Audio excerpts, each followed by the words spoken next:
Hello बच्चों, आप सभी का इसमें स्वागत है।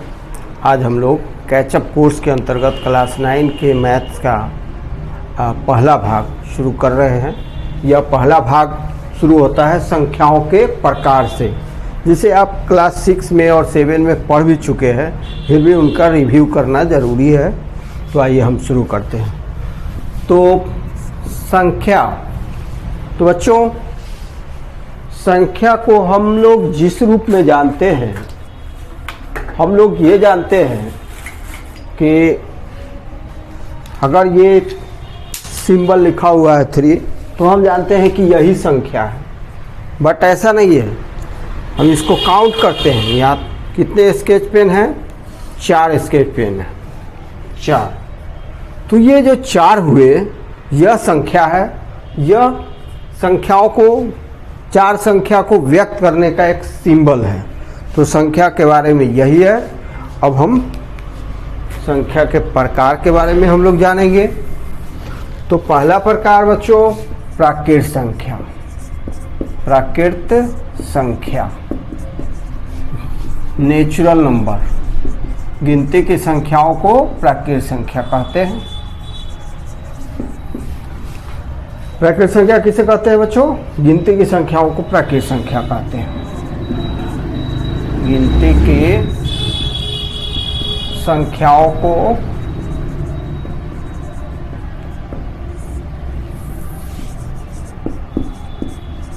हम प्राकृत संख्या कहते हैं। संख्या कहते हैं बच्चों। प्राकृत संख्या 1 से शुरू होती है और इसके फैमिली को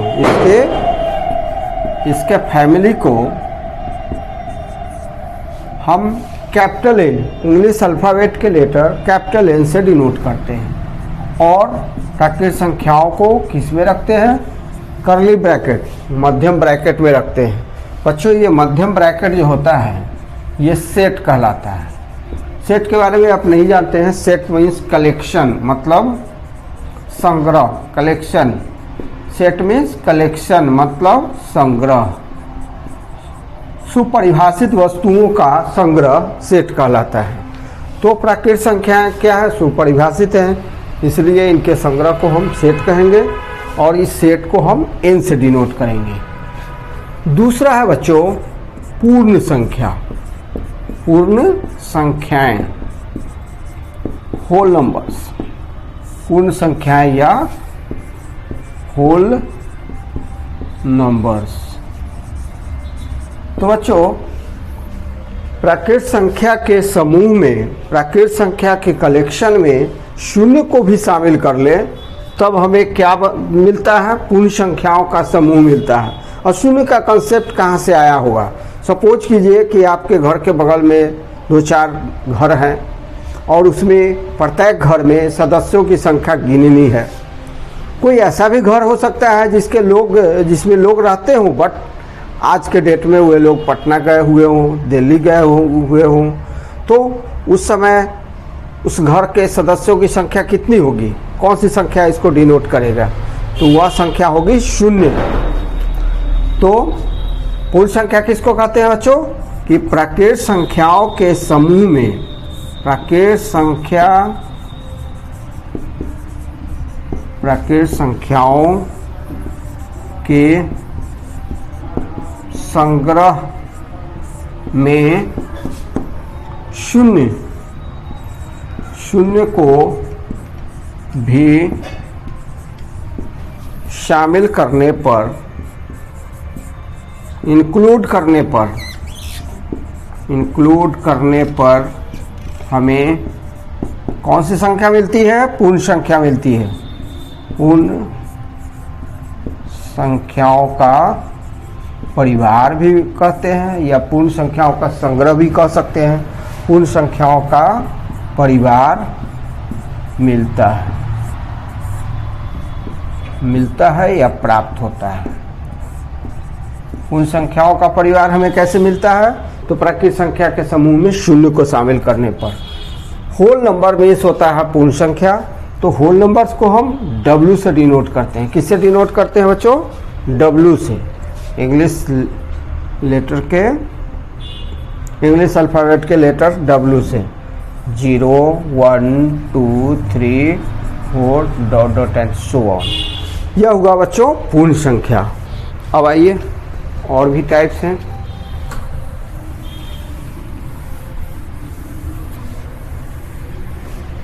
अब है तीसरा सम संख्या। लीजिए सम संख्याएं।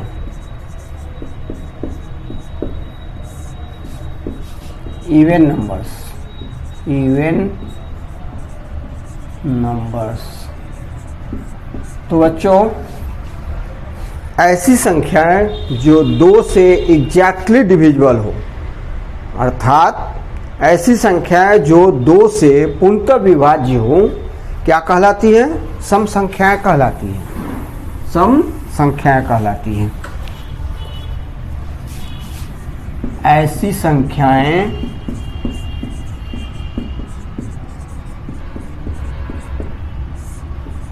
जो 2 से पूर्णतः विभाज्य हो, पूर्णतः विभाज्य हो, अर्थात एग्जैक्टली डिविजिबल हो, एग्जैक्टली डिविजिबल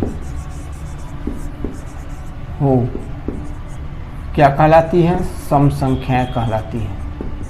सम संख्याएं कहलाती हैं। एग्जाम्पल है बच्चों 2 4 6 8, ये सभी सम संख्या। बच्चों इसका एक जनरल फॉर्म या सामान्य रूप होता है। सामान्य रूप क्या होता है? तो 2m-2 होता है जहां बच्चों m का वैल्यू क्या होता है? m belongs to n। ये जो चिन्ह है, यह चिन्ह बिलोंग्स टू अर्थात का सदस्य है, का सदस्य को दर्शाता है। का सदस्य है, बिलोंग्स टू अर्थात का सदस्य है।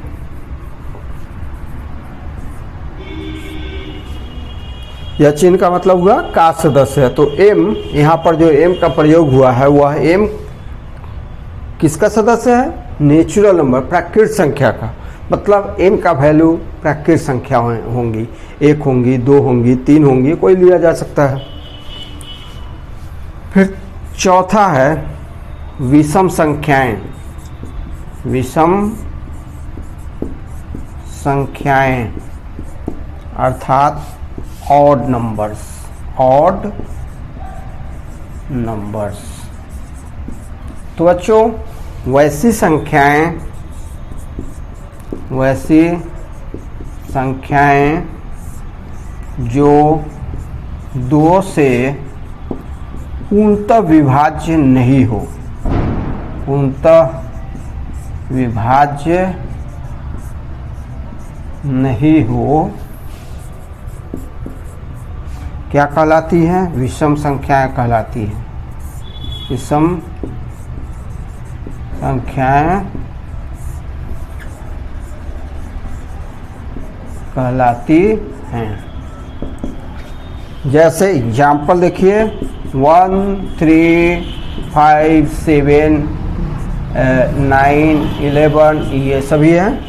और बच्चों इसमें इसका सामान्य रूप क्या होता है? सामान्य रूप मतलब जनरल फॉर्म क्या होता है किसका? विषम संख्या का। तो वह होता है 2m-1, जहाँ की m क्या है? कोई नेचुरल नंबर है। नेचुरल नंबर 1 से स्टार्ट होता है, आप जानते हैं। तो नेचुरल नंबर 1 लेंगे m का वैल्यू, तो 2 × 1 - 1 आएगा। 2 लेंगे, 2 × 4 - 1 3। इस तरह से m का वैल्यू हम नेचुरल वैल्यू रखते जाएंगे और हमें विषम संख्याएं मिलती जाएंगी। तो आइए अब हम आगे बढ़ते हैं।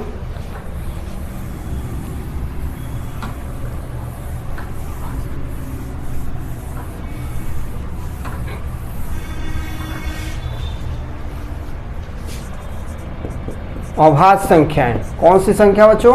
अभाज्य।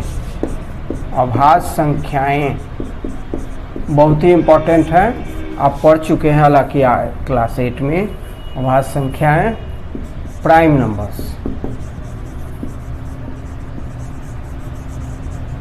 तो बच्चों वैसी संख्याएं जिसके केवल 2 ही डिवाइजर्स होते हैं, विभाजक केवल 2 ही होते हैं, वह संख्या खुद और एक, इसके अलावा कोई नहीं, उसको हम अभाज्य संख्याएं कहते हैं। तो वैसी संख्याएं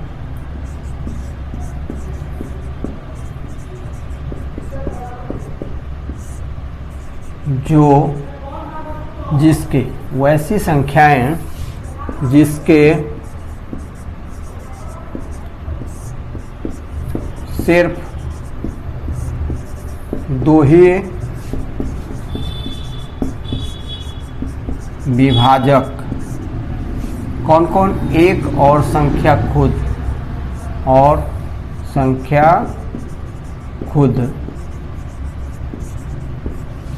हो, क्या कहलाता है? अभाज्य संख्याएं कहलाती है। अभाज्य संख्याएं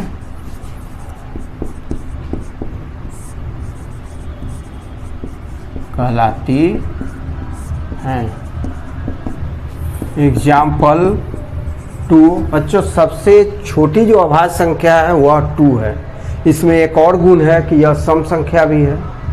यह जीके में पूछता भी है कि सबसे छोटी सम संख्या और अभाज्य संख्या, सबसे छोटी अभाज्य संख्या जो सम भी है कौन है? तो 2, 3, 5, 7, 11, 13, ये सभी संख्याएं प्राइम नंबर्स हैं।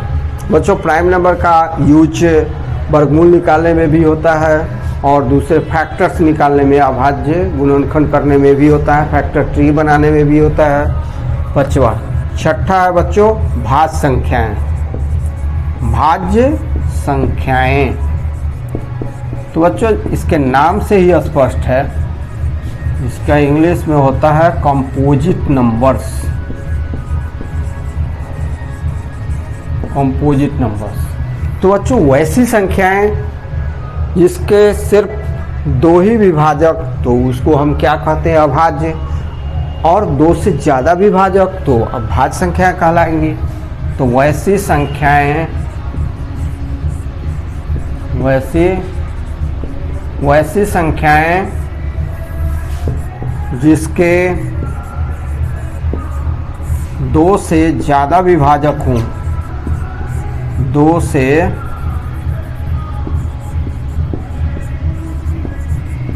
ज़्यादा विभाजक हों, वैसी संख्याएं जिसके 2 से ज़्यादा विभाजक हों भाज्य संख्याएं कहलाती हैं। भाज्य संख्याएं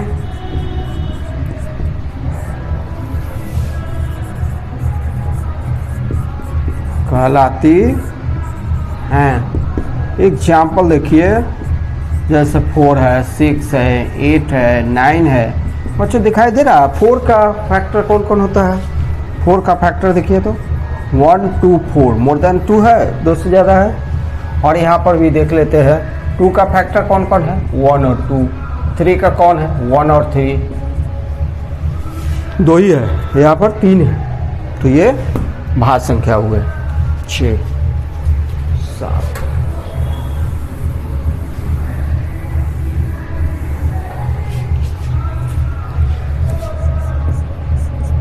7 है बच्चों अपवर्त्य।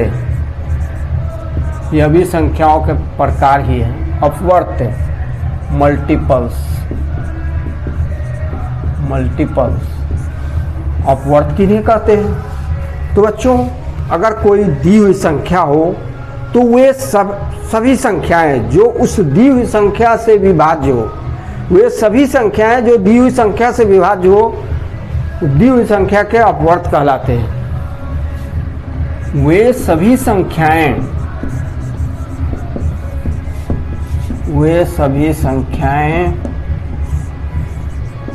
जो दी हुई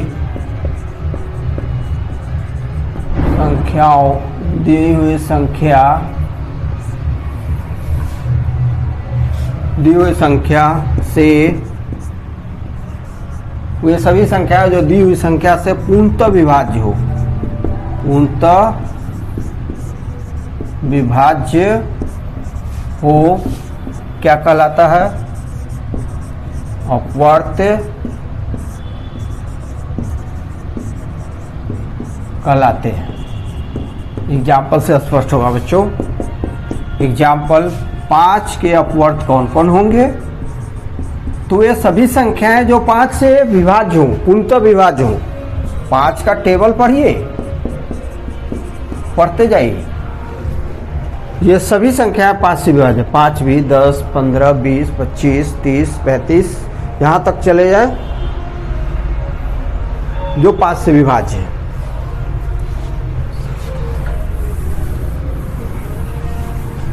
नेक्स्ट बच्चों 7 के अपवर्त। 7 के अपवर्त कौन कौन होंगे? मल्टीपल्स ऑफ 7, 7 का टेबल होगा। ये सारी संख्याएं 7, 14, 21, 28 सभी 7 से विभाज्य हैं। अब है बच्चों अपवर्तक। तो एलसीएम जो होता है तो उसका फुल फॉर्म हिंदी में लघुत्तम समापवर्त्य होता है बच्चों, समापवर्त्य। अगर कोई पूछता है आपसे कि लौसा का फुल फॉर्म क्या होता है तो लघुत्तम समापवर्त्य बोलिएगा। अगर मौसा का फुल फॉर्म बोलेगा तो महत्तम समापवर्तक बोलिएगा। अब हम अपवर्तक पढ़ाने जा रहे हैं। अपवर्तक मतलब फैक्टर्स। देखिए 8वां बच्चों अपवर्तक। अपवर्तक मतलब फैक्टर्स।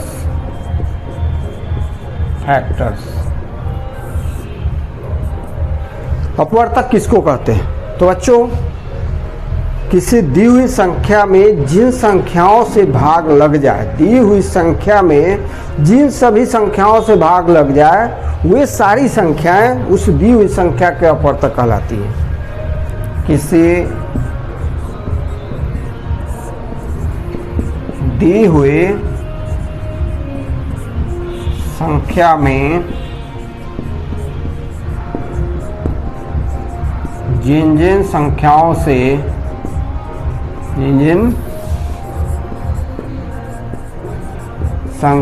से भाग लग जाए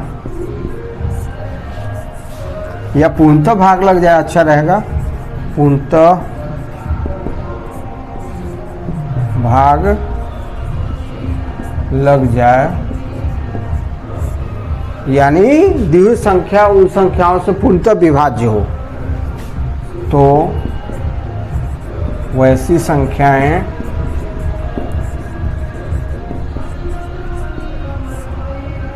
दी हुई संख्या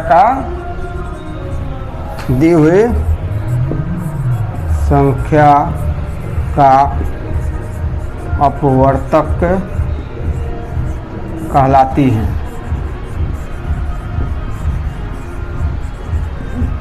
एग्जाम्पल दी हुई संख्या जैसे 10 है, तो बच्चों दी हुई संख्या 10 है, 10 के अपवर्तक कौन कौन होंगे? तो 10 में 1 से भी भाग लगता है, 2 से लगता है, 5 से भी लगता है और 10 से लगता है। इन चारों संख्याओं से 10 में भाग लगता है, इसलिए ये चारों संख्याएं 1, 2, 5 और 10 के क्या है? अपवर्तक हैं। तो हम ऐसे लिखेंगे क्वेश्चन, 15 के अपवर्तकों को लिखें। 15 के अपवर्तक कौन कौन होंगे? तो 15 में जिन संख्याओं से भाग लग जाएगा वे सभी 15 के अपवर्तक होंगे। वह होंगे 1, 3, 5, 15। चलिए 8वां हुआ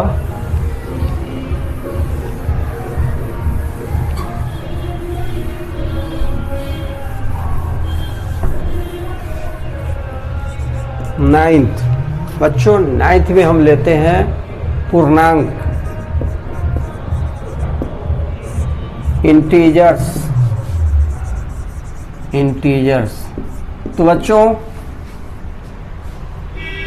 प्राकृत संख्या के निगेटिव्स और जीरो, इन 3 तरह की संख्याओं को मिलाकर पूर्णांक का परिवार बनता है, पूर्णांक का कलेक्शन बनता है, पूर्णांक का सेट बनता है, जैसा आप बोल सकें। तो ऐसे लिखेंगे हम, प्राकृत संख्याओं के ऋण, प्राकृत संख्याओं के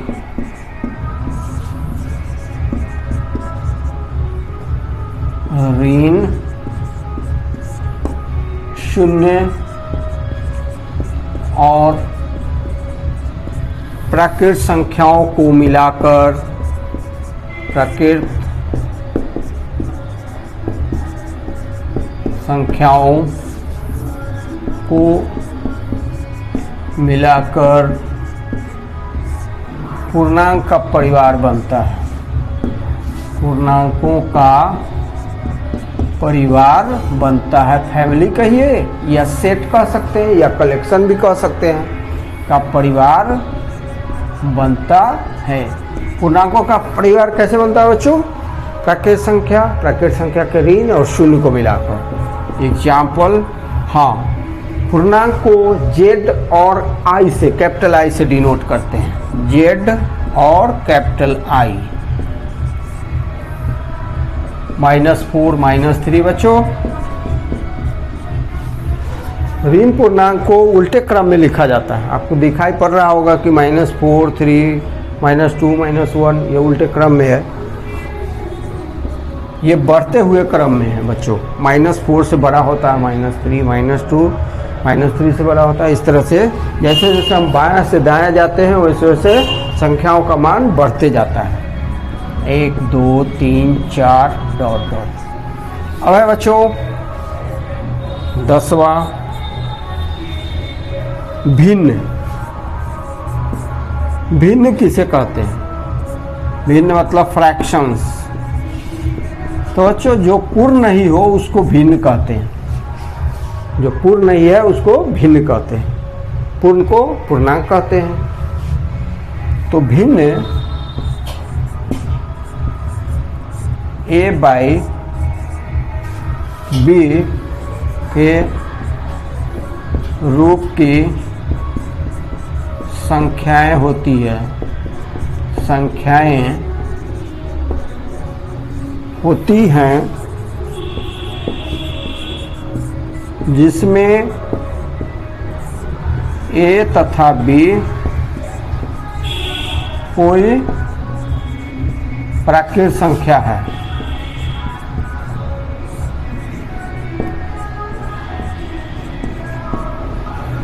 बच्चों भिन्न किसे कहते हैं? तो A/B के रूप की संख्या को हम भिन्न कहते हैं, जहाँ की A और B कोई प्राकृत संख्या हो, प्राकृत संख्या। एग्जाम्पल देखिए, 3/4, 1/2, 2/3, ये सभी भिन्न हैं। इसमें ऊपर वाले को अंश, नीचे वाले को हर कहते हैं।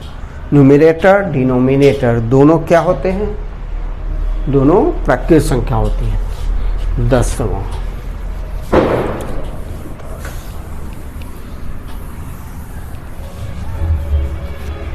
11वां,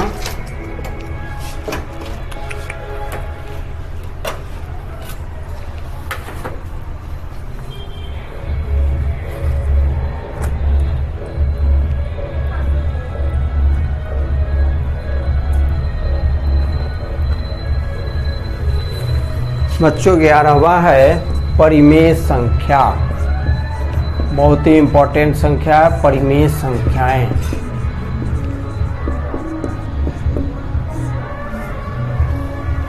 रेशनल नंबर्स। कौन से नंबर? रेशनल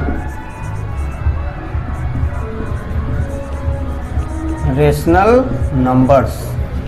तो बच्चों वैसी संख्याएं जो P/Q के रूप की हो, जहां पर P और Q दोनों कोई पूर्णांक हो और Q नॉट इक्वल टू 0 हो तथा P और Q दोनों क्या होते हैं, सहअभाज्य होते हैं, अर्थात P और Q का महत्तम समापवर्तक मस कितना होता है, 1 होता है।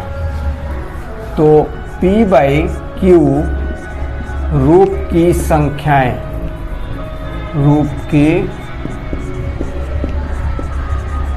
संख्याएं जहां P तथा Q कोई पूर्णांक है, कोई पूर्णांक है, Q not equal to 0, P Q क्या है, सहअभाज्य है, सहअभाज्य है। सहअभाज्य का मतलब सहअभाज्य वैसी संख्याएं हैं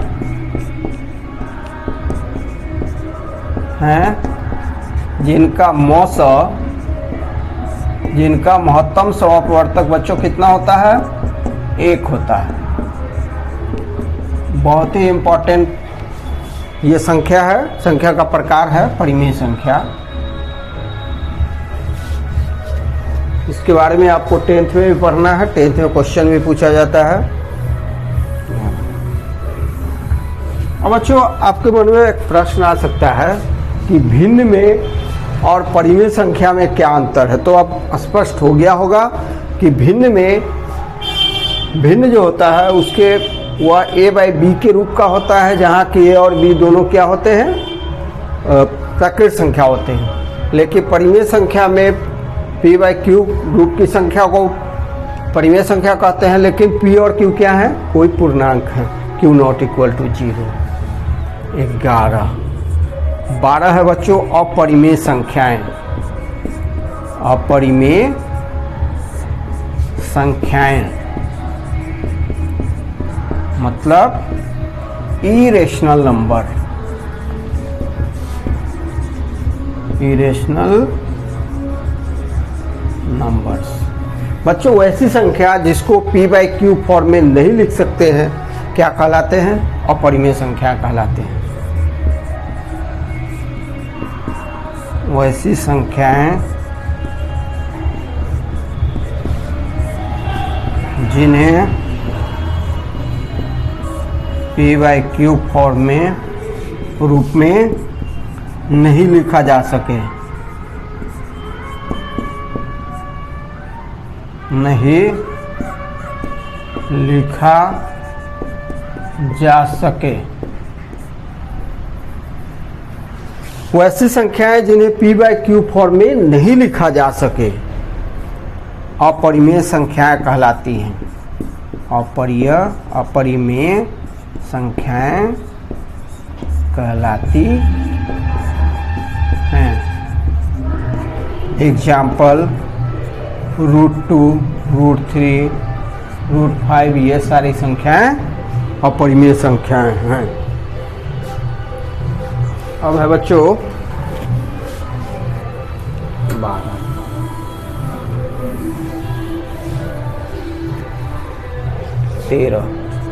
एक रामानुजन नंबर होता है, रामानुजन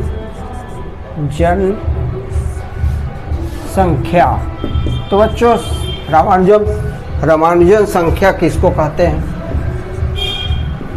रामानुजन नंबर। तो बच्चों